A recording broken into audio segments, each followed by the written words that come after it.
श्री कृष्ण केवल एक ऐतिहासिक पात्र नहीं, बल्कि सनातन जीवन दर्शन के जीवंत प्रतीक हैं। उनके वचन मनुष्य को जीवन की जटिलताओं से निकालकर सत्य, कर्तव्य और प्रेम के मार्ग पर ले जाते हैं। भगवद गीता में दिए गए उनके उपदेश आज भी उतने ही प्रासंगिक हैं जितने महाभारत के समय थे। श्री कृष्ण कहते हैं कि जीवन का उद्देश्य केवल भोग नहीं, बल्कि आत्मा की उन्नति है। जब मनुष्य अपने कर्तव्य को समझकर निष्काम भाव से कर्म करता है, तभी वह सच्चे अर्थों में मुक्त होता है। श्री कृष्ण का सबसे महत्वपूर्ण वचन है, कर्म किए जा, फल की चिंता मत कर। उनका मानना है कि मनुष्य का अधिकार केवल कर्म पर है, फल ईश्वर पर छोड़ देना चाहिए। जब हम फल की आस में काम करते हैं, तो भय, तनाव और अहंकार जन्म लेता है। लेकिन निष्काम कर्म से मन शुद्ध होता है और आत्मा बलवान बनती है। यही जीवन का मूल मंत्र है। वे यह भी कहते हैं कि आत्मा अमर है। शरीर नश्वर है, पर आत्मा न जन्म लेती है और न मरती है। इसलिए मृत्यु से डरना अज्ञानता है। श्री कृष्ण अर्जुन को समझाते हैं कि जो जन्मा है वह मरेगा और जो मरा है वह पुनः जन्म लेगा। इस सत्य को जान लेने पर जीवन के दुख सुख हमें विचलित नहीं कर पाते। मनुष्य जब आत्मा को पहचान लेता है, तब उसे किसी हानि का भय नहीं रहता। श्री कृष्ण के वचनों में भक्ति का विशेष स्थान है। वे कहते हैं कि सच्ची भक्ति दिखावे से नहीं, बल्कि हृदय की सच्चाई से होती है।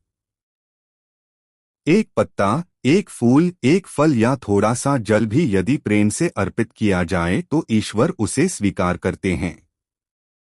इससे यह शिक्षा मिलती है कि भगवान को धन या वैभव नहीं, बल्कि निष्कपट प्रेम चाहिए। वे समता और संतुलन की भी शिक्षा देते हैं। श्री कृष्ण कहते हैं कि जो व्यक्ति सुख और दुख, लाभ और हानि, मान और अपमान में समान रहता है, वही सच्चा योगी है। जीवन में उतार चढ़ाव आते रहते हैं, परंतु जो मनुष्य अपने विवेक को स्थिर रखता है, वही आगे बढ़ता है। असंतुलित मन ही दुखों का कारण बनता है। श्री कृष्ण अहंकार से दूर रहने की सीख देते हैं। उनका कहना है कि अहंकार मनुष्य को अंधा कर देता है और विनाश का कारण बनता है। जो स्वयं को ही कर्ता मानता है, वह बंधन में पड़ता है। लेकिन जो यह समझ लेता है कि सब कुछ ईश्वर की इच्छा से हो रहा है, वह मुक्त हो जाता है। विनम्रता ही सच्ची शक्ति है। वे यह भी कहते हैं कि काम, क्रोध और लोभ मनुष्य के सबसे बड़े शत्रु हैं। ये तीनों बुद्धि को नष्ट कर देते हैं और मनुष्य को पतन की ओर ले जाते हैं। जो इन पर नियंत्रण पा लेता है, वही आत्मविजयी कहलाता है। आत्मसंयम ही जीवन की सबसे बड़ी साधना है। श्री कृष्ण के वचन धर्म की रक्षा का संदेश देते हैं।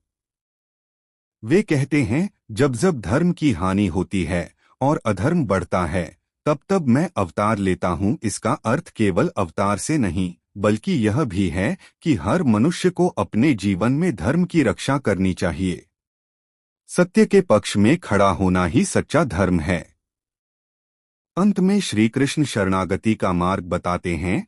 सभी धर्मों को छोड़कर मेरी शरण में आओ, मैं तुम्हें सभी पापों से मुक्त कर दूंगा।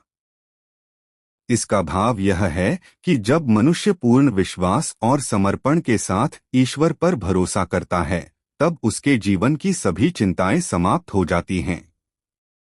शरणागति डर नहीं, बल्कि साहस का प्रतीक है। इस प्रकार श्री कृष्ण के वचन जीवन को दिशा देने वाले दीपक हैं।